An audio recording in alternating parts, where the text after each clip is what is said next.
Welcome to the Drawing Room Detectives, where we reimagine mysteries inspired by the greats of classic crime fiction.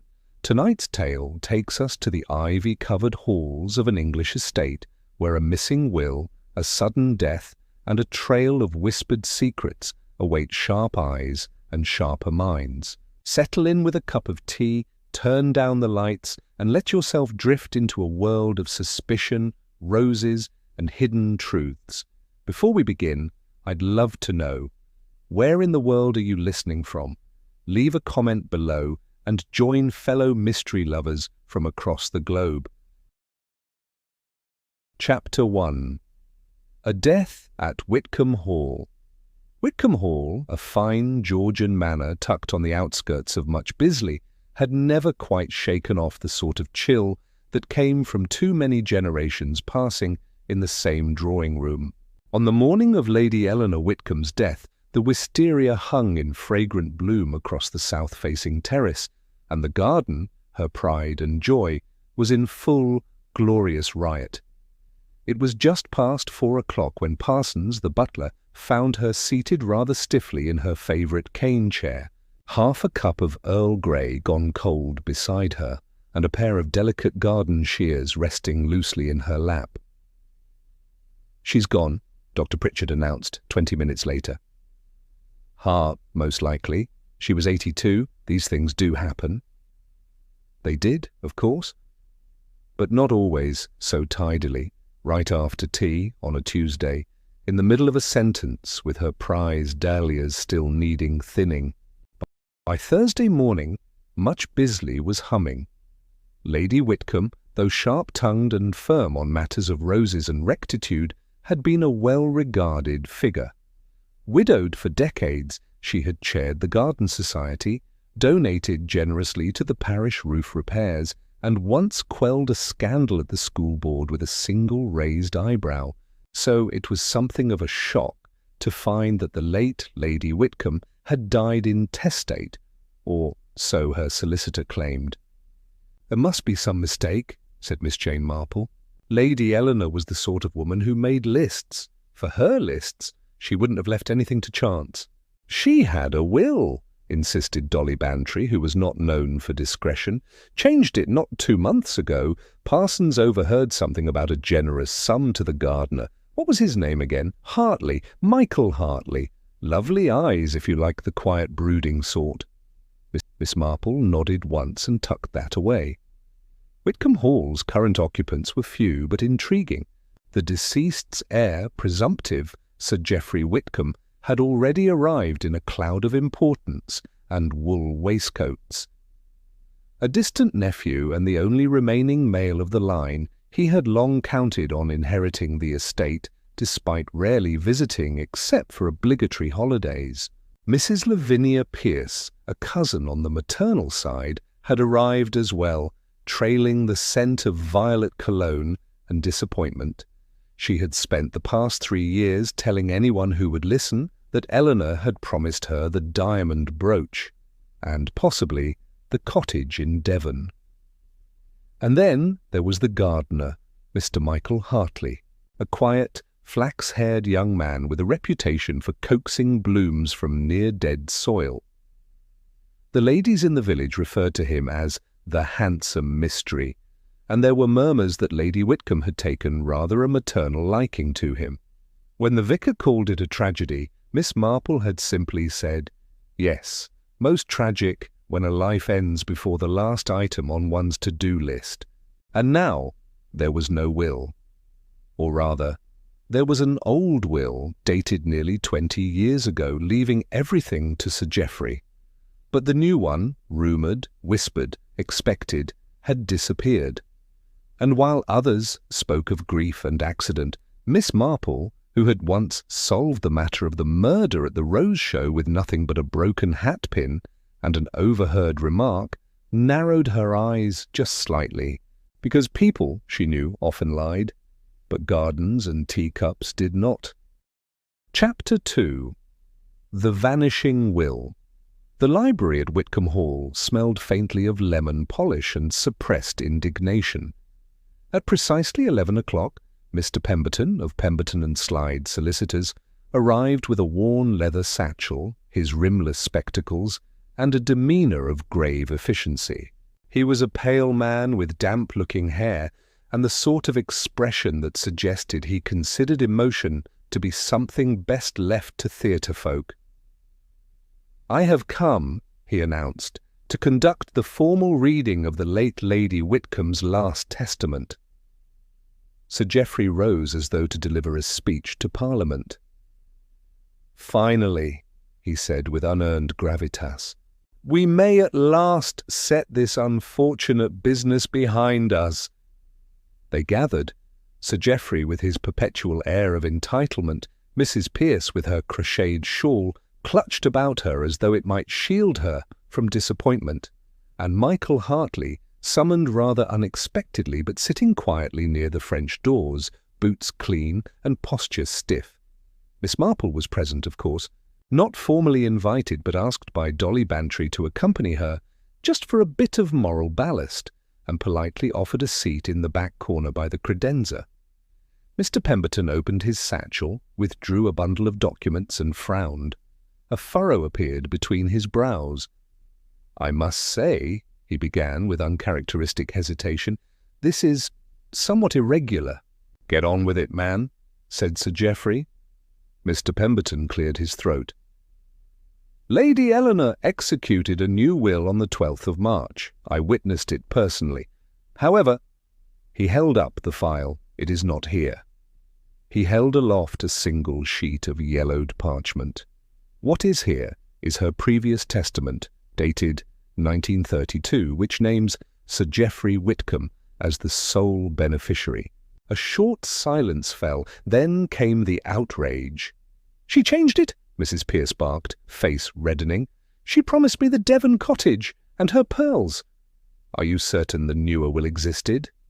Sir Geoffrey's tone was forcibly calm, though a slight tremor marred the rim of his brandy glass. "People Eleanor's age are liable to forget they've changed their minds. I drafted the new will myself," Mr. Pemberton replied coldly. "In it, Lady Whitcombe designated specific bequests to individuals, including you, Mrs. Pearce, and the remaining estate was to be placed in trust for a charitable horticultural foundation." He paused, allowing the implication to settle. "The bulk of which, I might add, was to be overseen by Mr. Hartley." All heads turned. Michael blinked, opened his mouth, then closed it again. "I didn't know," he said finally. "She never told me." Sir Geoffrey snorted. "Well, of course she didn't. Manipulated the poor old woman, didn't you? Wormed your way in with petunias and flattery." "That's enough," Mrs. Pearce snapped. "Eleanor was not easily manipulated, and I should know." A gust of wind rattled the library windows. Miss Marple glanced at the hearth where a fresh fire had been laid. The edges of a once-folded paper had crinkled in the flame. But it was something else that caught her attention. A small detail, easily missed. Mr. Hartley had arrived minutes before Mr. Pemberton, hat in hand, polite to a fault, but with one peculiar feature. His gloves were pristine, not a smear of soil or green smudge to be seen. "Odd," murmured Miss Marple, just to herself, "for someone who claims to have spent the morning planting bulbs." She tucked the thought away like a note into an apron pocket. Outside, a crow called. Inside, the estate sat like a patient beast, waiting to see which of its would-be heirs would seize the reins, and Miss Marple, who knew better than to trust loud grief or loud accusations, settled a little deeper into her chair. Chapter 3. The Gardener's Secret. The whispers began, as they always did, in the butcher's queue. Mrs. Longhurst, who claimed her cousin once served tea at Wickham Hall, leaned in toward Reverend Copley's wife and murmured behind a gloved hand. "You didn't hear it from me, but they say he might have been her son, that handsome Mr. Hartley." "Oh, really?"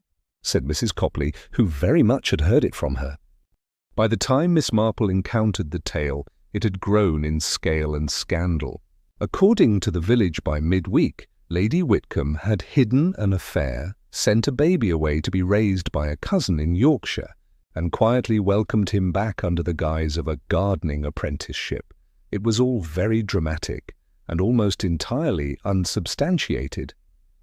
"That poor young man," said Miss Marple mildly, setting down her teacup in Dolly's drawing-room. "It's remarkable how eager people are to believe in illegitimacy. One would think the entire county was populated solely by cast-off heirs and misplaced aristocracy." Dolly gave a little snort of laughter. "It would explain the mess the church registers are in." But Miss Marple's brow remained slightly furrowed. "I don't quite believe it, you know. Lady Whitcombe was exacting and she had no use for sentiment. If she truly had a child, she wouldn't have smuggled him into the garden through the tradesman's entrance." Still, the idea wasn't entirely without merit. Miss Marple had noticed Lady Whitcomb's particular fondness for the boy, a fondness that extended beyond mere appreciation for well-trimmed roses. There had been a softness in her tone when she said Michael, a small, rare warmth usually reserved for dahlias and award-winning carrots. That same afternoon, Miss Marple paid a discreet visit to the garden shed behind Wickham Hall. Michael Hartley was there, sleeves rolled, bent over a row of clay pots, arranging tubers with the reverence some men give to religious icons. He looked up as she approached and offered a shy, respectful smile. "Miss Marple," he said, "I was just sorting bulbs. Her ladyship always said September was no excuse for disorder." Miss Marple peered at the gloves lying beside him, worn at the fingertips. Those gloves, she thought, were a gardener's gloves. Not the spotless pair he'd worn to the will reading. She said nothing of it yet. "You must have cared for her deeply." His face shifted, the corners of his mouth tightening. "She gave me a job when no one else would. Taught me Latin names for things. Told me it wasn't just a garden, it was a legacy." "You speak like someone who's lost family." Michael looked down. "I suppose I have." She let the silence stretch. He did not fill it. Later, over a gentle supper of poached fish and stewed apples, Miss Marple reflected on the young man's hands, calloused and rough, but his nails were meticulously clean, as though he'd scrubbed them with a care more anxious than hygienic. "People are so quick to assume the worst," she murmured, stirring a spoon through her tea. "But gloves, dear Dolly, can hide many things, not just dirt. And that was the curious thing. Michael's spotless gloves at the will reading weren't signs of guilt, but of purpose. He had wanted to be seen as clean, innocent, respectable. The question was, why? What exactly was he hiding beneath that careful image? Chapter 4. Inspector Slack's Blunder. Inspector Slack was not a man for subtleties. He liked facts, fingerprints, and above all, fast resolutions. So when Michael Hartley, the late Lady Whitcomb's beloved gardener, failed to produce an alibi for the afternoon of her death, Slack pounced with the satisfaction of a cat cornering a canary. He made the announcement with an unfortunate degree of flourish at the village hall, where the inquest had resumed in hushed tones. "Michael Hartley is in custody," Slack declared. "He had motive. Rumours suggest Lady Whitcombe intended to name him in her will, and he had opportunity. No one saw him from 3:30 to 4, the very hour the doctor estimates Lady Whitcombe died." A murmur of scandal shivered through the assembled crowd. Miss Marple, seated quietly near the back in her soft dove-grey shawl, tightened her lips just slightly. Her knitting paused mid-row. After the session, she approached Inspector Slack outside, where he stood self-importantly beside his motor car, going over notes. "Inspector," she said pleasantly, "I don't mean to trouble you, but I couldn't help overhearing the particulars." Slack looked up. He always wore the expression of a man being politely interrupted by a puff of wind. "Afternoon, Miss Marple. We're pursuing a strong lead. Don't worry your head." "I'm afraid I am worrying it," she replied, a little sternly. "You see, I noticed something quite odd the morning Lady Whitcombe was found." Slack's brows lifted sceptically. "Did you now?" Sir Geoffrey's shoes, highly polished but caked in mud around the sole, and one of his socks was torn near the ankle. I thought it peculiar at the time because, as everyone knows, Sir Geoffrey never sets foot in the garden. He says roses give him hay fever. Slack frowned. "That doesn't mean anything. Could have been from the walk to the car." "The drive is gravelled, Inspector," Miss Marple said with a faint smile. "Quite tidy, in fact. Not a patch of earth to muddy one's shoes. The only place wet enough that morning was the south lawn, where the gardeners had turned the soil near the greenhouse." Slack made a noise of mild irritation. "That's circumstantial. But if you're arresting Michael Hartley for a bit of speculation and the lack of an alibi," Miss Marple said gently, "I wonder why no one has asked what Sir Geoffrey was doing alone on the East Terrace before tea. He said he was reading. And yet when I fetched my parasol later, his book was sitting unopened on the arm of a bench." Slack looked troubled but said nothing. Miss Marple, having made her point, gave a polite nod and turned back toward the path. She wasn't one to interfere with official business, but, as she later remarked to herself over an evening biscuit, "Justice is rather like a garden. It won't flourish if you ignore the weeds in favour of the tidy bits." Michael Hartley might still have secrets, but so clearly did Sir Geoffrey. And Miss Marple was not in the habit of letting things lie. Chapter 5. The Rose Garden Clue. It was a mild morning when Miss Marple, shawl snug about her shoulders and straw hat pinned securely, set out for a most purposeful stroll.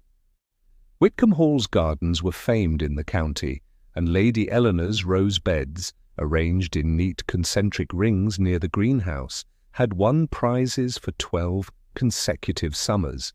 But Miss Marple had no interest in the blooms today. She was looking for disturbances of a different kind. Michael Hartley, now sitting in a cell, had been accused of skulking through these very flower beds before the hour of Lady Eleanor's death. The gardener's boots, Slack said, bore only the faintest trace of earth. That, according to the inspector, was proof he had cleaned them post-haste. Miss Marple, however, had her own standards for evidence. She stepped delicately between rows of pink bonica and crimson damask, nodding politely to a robin that followed her progress. The soil, she observed, had clearly been worked, dark, moist, and loose in patches. But something was off.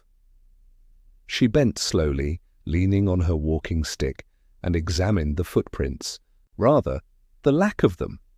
The earth gave easily beneath her cane. Any pressure should have left a mark.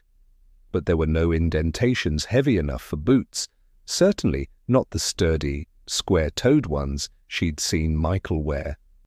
She rose, her eyes sweeping over the flower-beds, and landed on the small stone statue of Pan nestled near a thorny Bourbon rose. It had been there for years, a charming detail, flute in hand, laughing in eternal stone mischief. But today the base beneath it was shifted, slightly askew. Miss Marple knelt, brushing back a low sprig of lavender. Yes, there. The base had been lifted recently. The damp earth underneath was a darker colour, not yet settled like the rest. She pressed it gently. Hollow. Just then a voice rang out. "Oh, Miss Marple, I didn't know you were here." It was the housekeeper, Mrs. Plum, carrying a basket of linens. "Good morning," Miss Marple replied, rising slowly. "I thought I might stretch my legs a bit. Lovely morning, isn't it?" Mrs. Plum nodded. "The roses won't bloom right without Lady Whitcombe. She always spoke to them." Miss Marple gave a soft chuckle. She certainly had a way with delicate things. But her mind was far from roses now. If something was hidden beneath that statue, it would take only a moment to retrieve. And if someone had buried it the morning of the murder, then that someone had wanted it well out of sight. And if Michael hadn't left footprints, then someone else had. Someone who knew just how to cross a garden without being seen, or someone who, unlike Michael, never should have been there at all. Chapter 6. The Hollow Statue. The morning sun crept gently across the lawns of Wickham Hall, casting long golden fingers through the mist that clung like a breath to the hedges. Most of the household was still sleeping or pretending to, preferring not to face another day steeped in suspicion.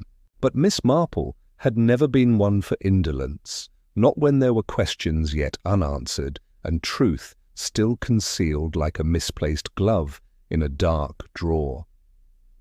She wrapped her shawl tighter against the morning chill and made her way along the garden path, past the herbaceous borders and the old sundial.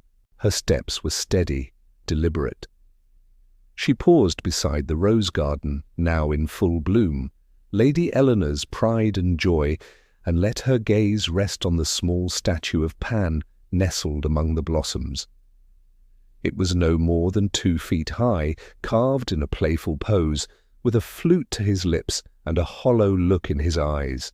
Miss Marple had noticed the statue the day before, but it was only after considering the gardener's spotless gloves and the muddied shoes of Sir Geoffrey that a peculiar thought had taken root in her mind.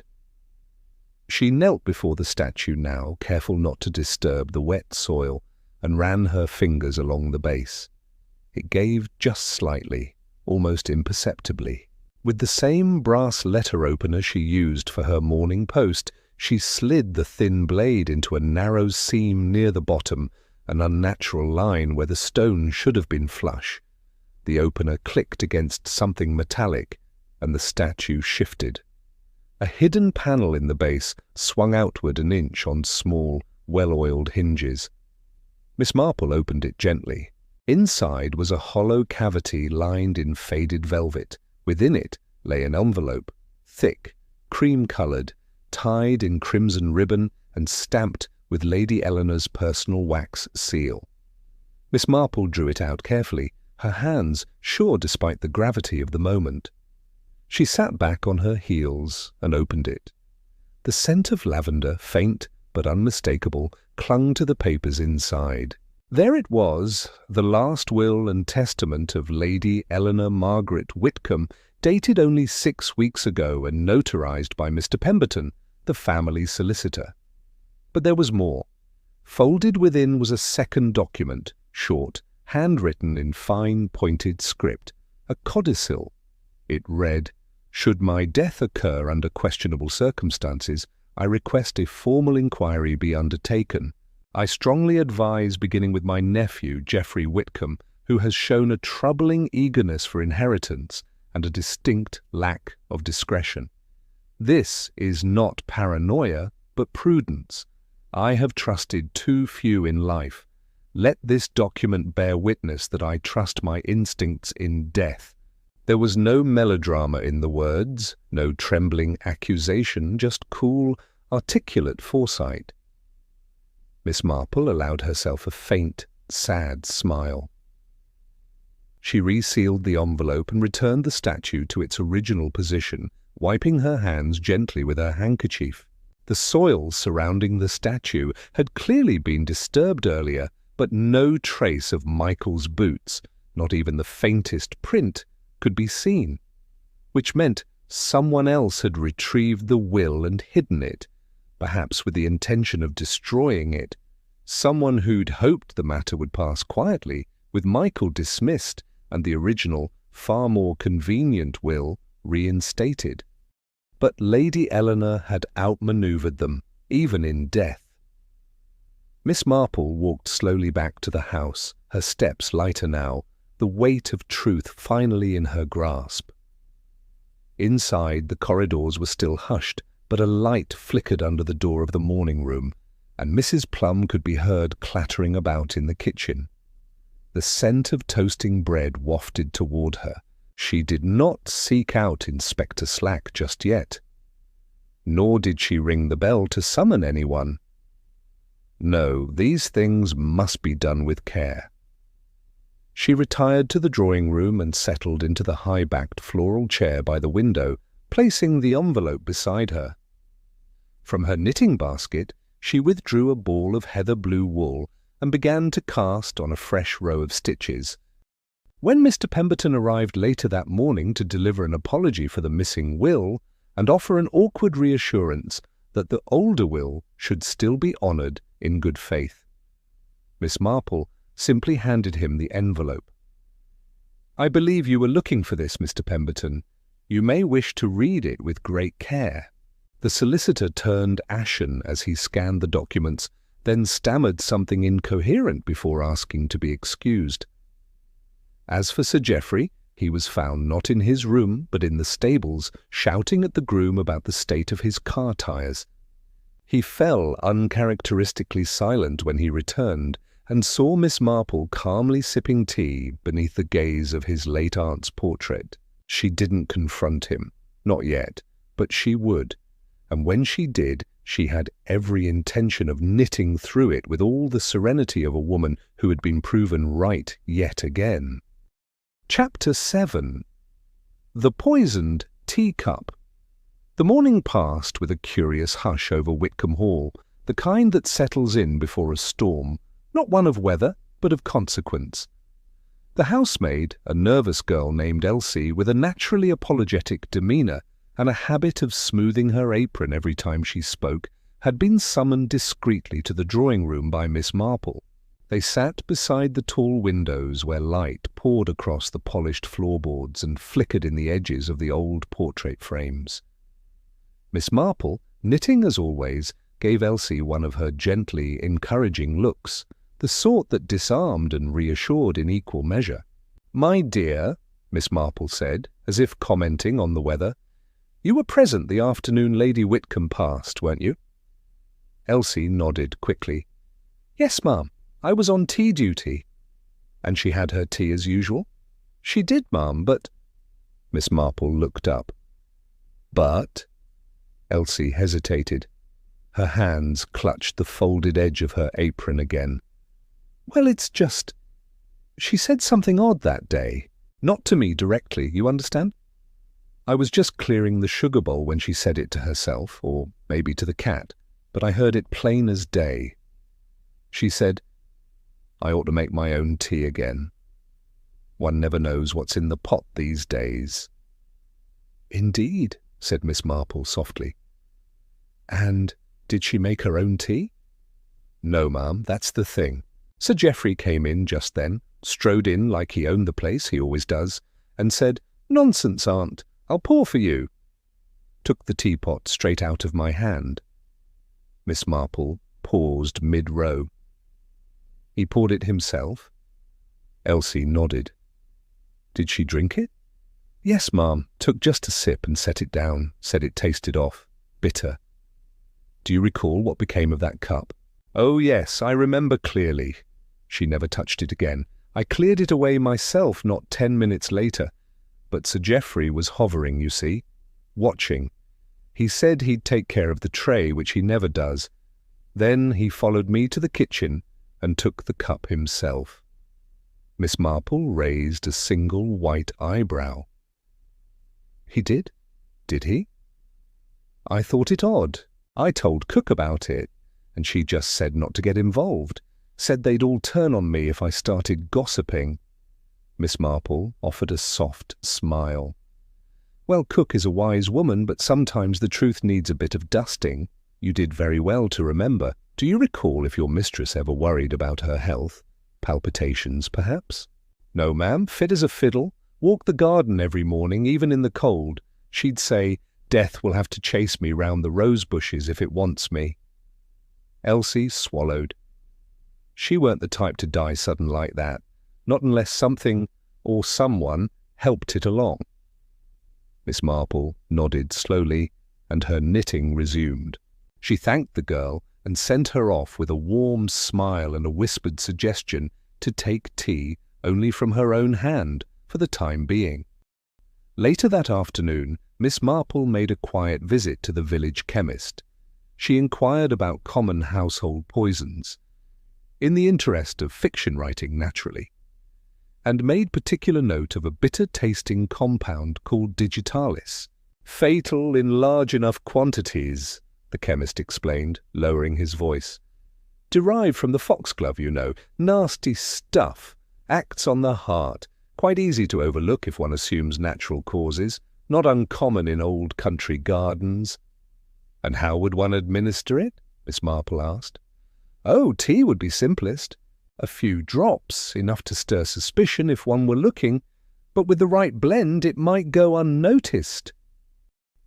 Back at the hall, Miss Marple returned to her usual chair with the same pleasant smile and quiet demeanour, but her mind was brimming. She had already taken note that foxgloves grew near the stables, likely planted long ago by some ambitious groundskeeper. One could snip a bit without anyone suspecting. She reflected again on Sir Geoffrey's muddy shoes. He hadn't walked in the garden, he'd claimed, but foxgloves did not grow in the formal beds. They crept near the wild edge of the property, where the lawn sloped toward the old orchard, a place he would have had no reason to visit unless he needed a particular plant for a particular purpose. That evening she requested a quiet word with Mr. Pemberton. "I believe you still have access to the tea service used on the day Lady Eleanor passed," she said. "Would you be so kind as to preserve the cup, if it still exists, and have it tested?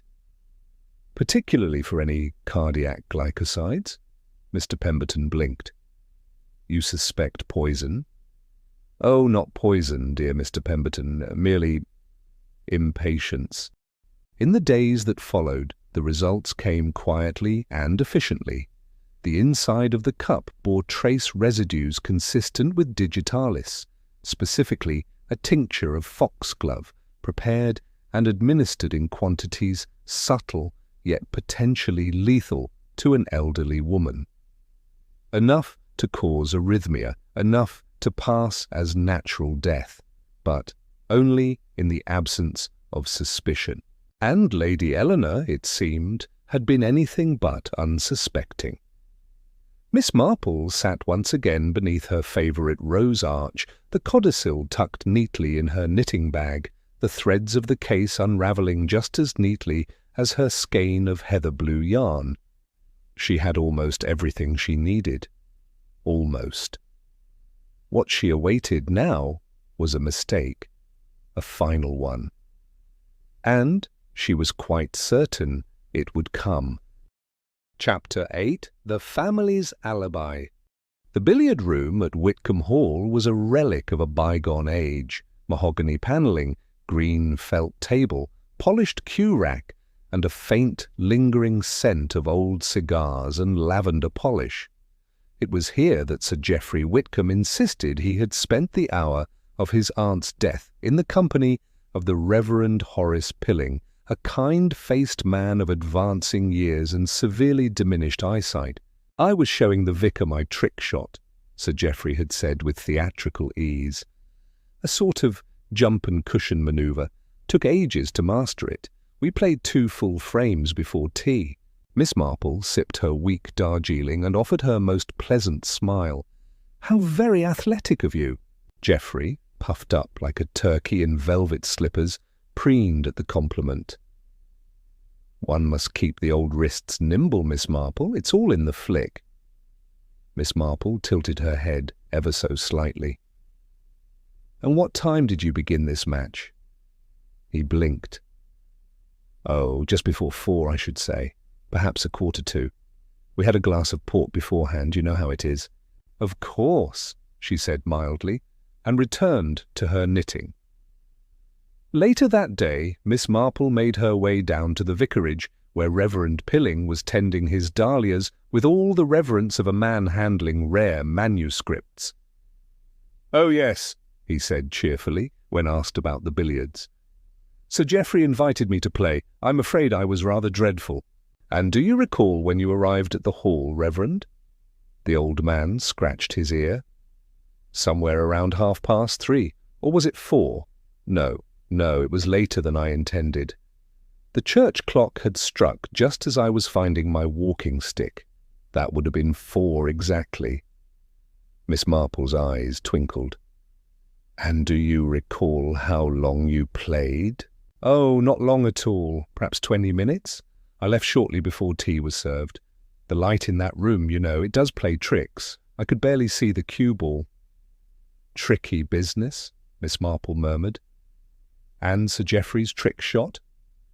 Oh, I couldn't say. I'm afraid it all looked like polite white blurs bouncing about. I merely followed the sound. Back in the village, Miss Marple made a discreet call to the stationer's shop.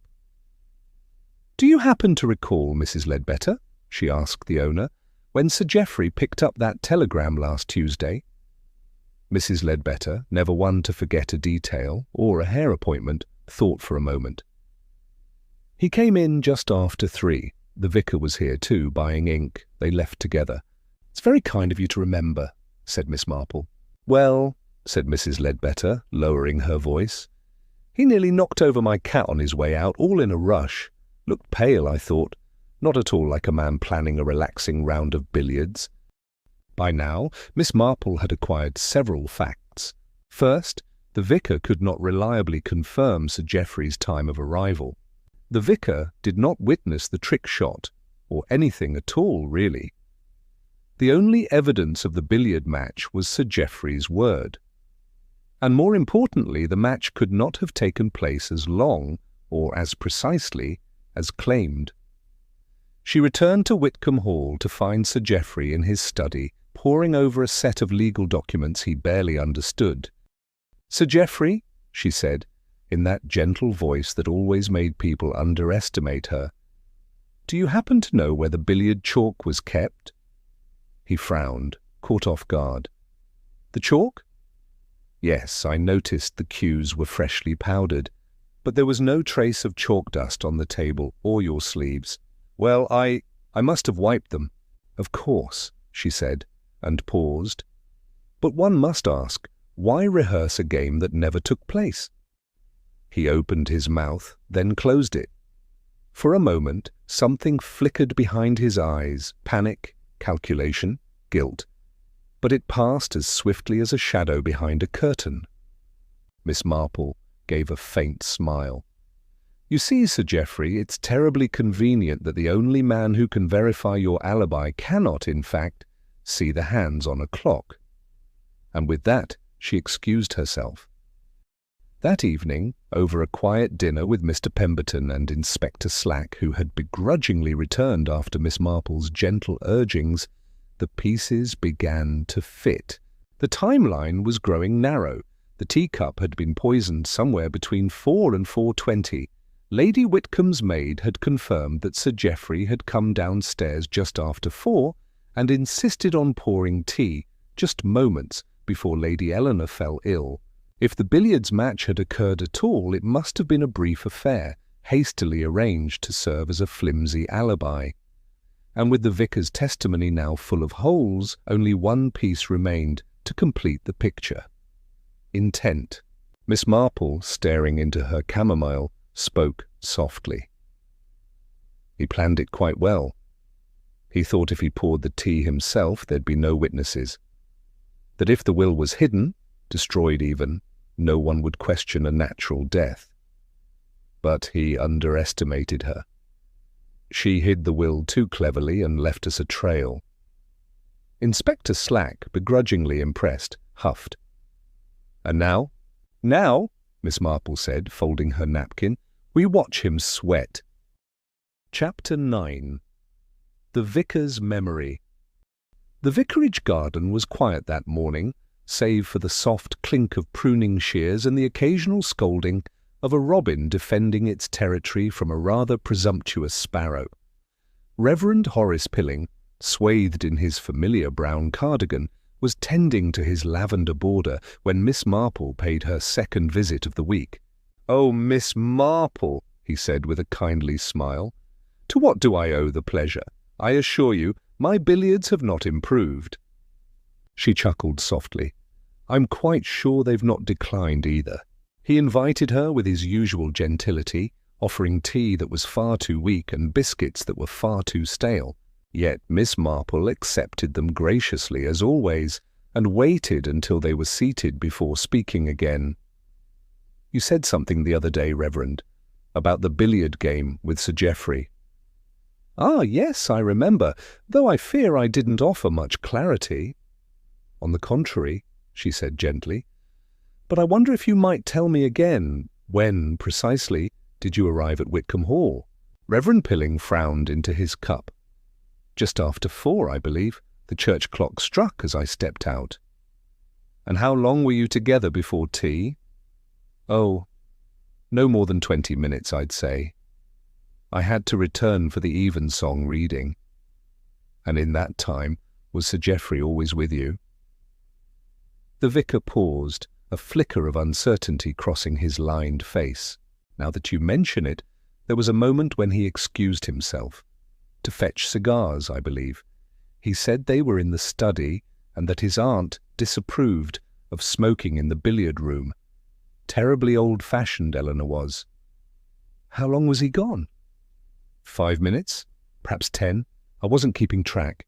I couldn't see the clock, of course, but long enough that I began practicing that little side pocket shot. "And do you remember whether the maid brought in Lady Whitcomb's tea during that time?" "Why, yes, I remember. She did come in, tray and all. I recall her saying the lady had already taken hers and was reading in the conservatory." Miss Marple leaned forward ever so slightly. "And after Sir Geoffrey returned?" "Oh, we played a few more rounds, but he seemed distracted. Missed an easy pot twice. Very unlike him." Back at the hall, Miss Marple wandered through the conservatory alone. The scent of dying roses clung faintly to the air, mingling with that of stale tea leaves. A cracked teacup still sat beneath a cloche on the serving trolley, kept for evidence, Inspector Slack had grumbled, and Miss Marple gazed at it thoughtfully. There had been no maid to witness the moment Sir Geoffrey poured the final cup. Only a window overlooking the rose garden, and an opportunity. That afternoon she returned to the library, where Mr. Pemberton was examining the codicil found in the statue. "Astonishing," he murmured again. She really did anticipate foul play. She knew her nephew, Miss Marple said simply, and she trusted no one else to act on her behalf. Pemberton frowned. "The law will require more than suspicion." "But not much more than a vicar's memory," she murmured. He recalled something crucial. Sir Geoffrey left him alone, went to the study, and was missing long enough to slip a dash of something bitter into the teapot. Pemberton raised an eyebrow. "So he's our poisoner?" Miss Marple's needles clicked together. "He's our fool. Poison is never clever when it's followed by panic and a hidden will." Inspector Slack was less poetic about the matter. "I knew the man was a wrong-un," he said later, though no one had asked. "Never trust anyone with more rings than fingers." Miss Marple smiled vaguely but said nothing. The noose had tightened. Sir Geoffrey's timeline was crumbling, his story full of cracks, and now, thanks to the vicar's quietly remembered moment, the final piece was in motion. He hadn't just played billiards. He'd played a far more dangerous game, with time, tea, and legacy. And in St. Mary Mead, such games never ended well. Chapter 10. The Final Confrontation. The drawing-room at Whitcombe Hall had rarely hosted such tension. The scent of Darjeeling mingled with rosewater polish and the faint musk of old upholstery. Outside, the late afternoon sun slanted golden through the mullioned windows, casting bars of light across the Persian rug. But inside, all eyes were fixed on Miss Marple. She was seated primly at the tea-table, her flowered dress and white lace gloves immaculate, her knitting tucked away in favour of a more strategic pursuit. She smiled gently at her guests, Sir Geoffrey, Mrs. Lavinia Pearce, and Michael Hartley, all of whom had received her charming handwritten invitation that morning. "I thought," Miss Marple said, her voice as mild as chamomile, "we might do what Lady Whitcombe would have liked best. Take tea in her memory. And perhaps," she added, stirring her cup, "clear the air." Sir Geoffrey shifted in his chair. His eyes flicked to the teacups being poured by Nellie, the maid, who had returned to service after Inspector Slack's grudging apology. Lavinia Pearce fluttered her fan as though the act of remembering were physically burdensome. Michael Hartley, pale but composed, sat upright on the edge of the settee, his hands neatly folded in his lap. Miss Marple laid out the tea precisely as it had been on that fatal afternoon. 3 cups, one slightly chipped, a silver strainer, and a small bowl of powdered sugar. "This," she said, gesturing toward the bowl, "is what Lady Whitcombe always added to her tea in her final days." She said it softened the bitterness of life. Sir Geoffrey gave a short, humourless laugh. "Poetic, if a bit dramatic. My aunt loved a little theatre." "Indeed," Miss Marple replied smoothly. "Much like murder, always a touch theatrical in the execution." There was a brittle silence. The only sound was the tick of the mantel clock. Miss Marple continued, her voice light, almost conversational. "Now this sugar, entirely harmless, I assure you, a substitute I made myself from icing sugar and cornstarch, but one might imagine for a moment that it is something else, a powder. Bitter, deadly perhaps." She lifted the sugar spoon and held it delicately above one of the cups. Sir Geoffrey bolted upright. "Don't touch that!" The teacup rattled in its saucer. Lavinia gasped. Michael turned sharply. "Why ever not?" Miss Marple asked, her eyes sparkling. "It's—" Geoffrey stammered. "I mean, how do we know it's safe?" Miss Marple tilted her head.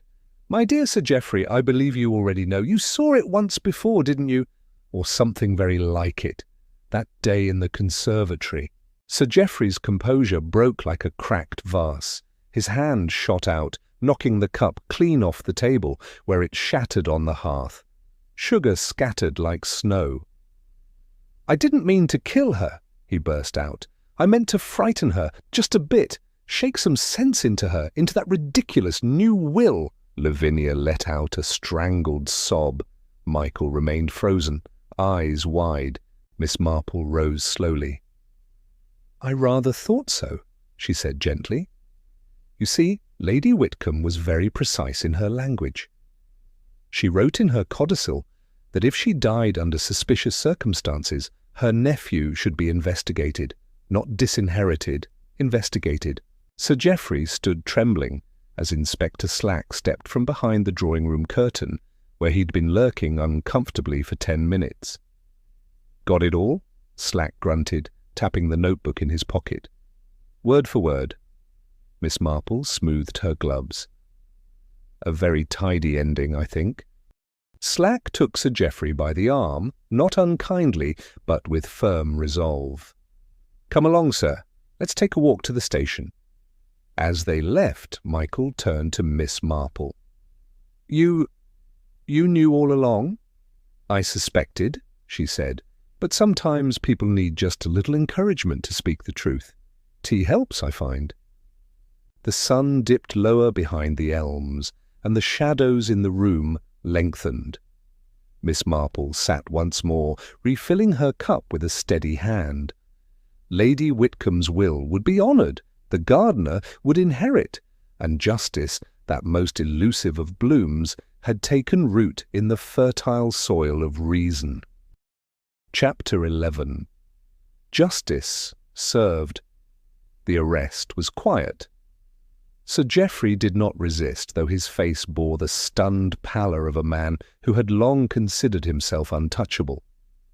As Inspector Slack fastened the cuffs with a practised efficiency, he muttered under his breath, "Meddling old ladies and their blasted knitting clubs should be illegal." Miss Marple, sitting serenely in the corner with her teacup still steaming, gave a faint, knowing smile, but said nothing. She had heard such sentiments before. more than once. With Geoffrey gone and Lavinia swiftly making herself scarce, I do believe a retreat to Bath will do my nerves good, she had sniffed. The grand house grew still again, as though exhaling a long-held breath. Michael stood in the study, still wearing his worn gardening jacket, looking painfully out of place among the mahogany shelves and ancestral portraits. Miss Marple entered quietly, her presence somehow more reassuring than the high-backed chair or ticking clock. She held a sealed envelope out to him. "It was among Lady Whitcomb's things," she said. She instructed her solicitor to pass it along, if things turned out as she suspected they might. Michael took it with hesitant fingers. The parchment crinkled slightly as he opened it.